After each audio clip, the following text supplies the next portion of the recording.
New on Week News, a man convicted on felony drug charges is heading to prison. Michael McDonald accused the Fort Myers Police Department of an illegal body cavity search, setting off protests in the city, but the police department maintains they acted appropriately. Week News reporter John Treeweiler is live at the Lee County Courthouse with the details. John?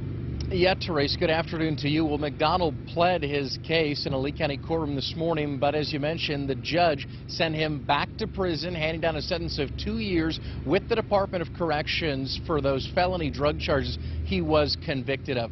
This case gained notoriety and attention when body camera video surfaced that alleged that the police inappropriately searched McDonald when they found those drugs on him initially. That came up in court this morning on both the state and the defense's side of the argument. The judge put that to rest, saying he saw that exact same video and saw no inappropriate conduct in that video. There were 2 witnesses that spoke on behalf of McDonald in the courtroom this morning. McDonald also spoke for himself, explained to the court and the judge that he has been working to clean up his life and turn things around. He has been working on coaching kids for football. He has also been working at a steady job, but in the end, the judge denied the defense's request for probation. Prison doesn't help anybody. I mean, I don't care what anybody says. Prison doesn't help.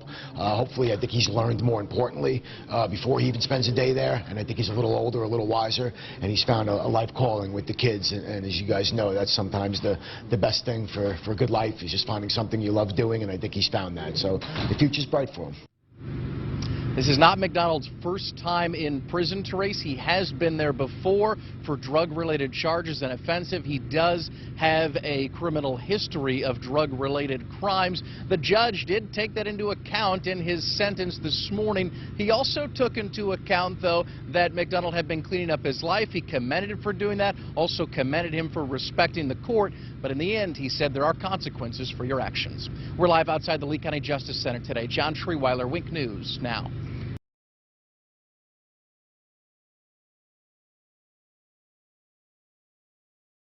Fort Myers, Florida, 3 Lee County men are planning to sue the city, sheriff's office and police department over claims that officers on the 2 agencies' joint task force violated civil rights by performing illegal searches.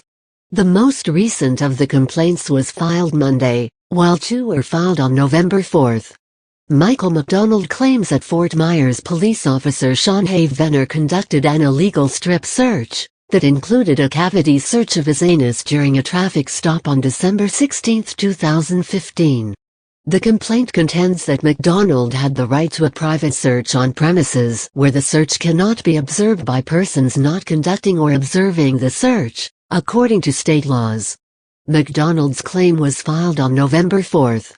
In the second complaint over illegal strip searches, Terrence Lamar Scurry blames Lee County Sheriff Mike Scott and former Fort Myers Interim Police Chief Dennis Eads for misconduct on behalf of their officers.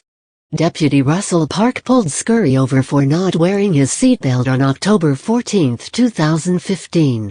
During the traffic stop, officers inspected Scurry's crotch and buttocks, then conducted a cavity search of his anus, finding nothing.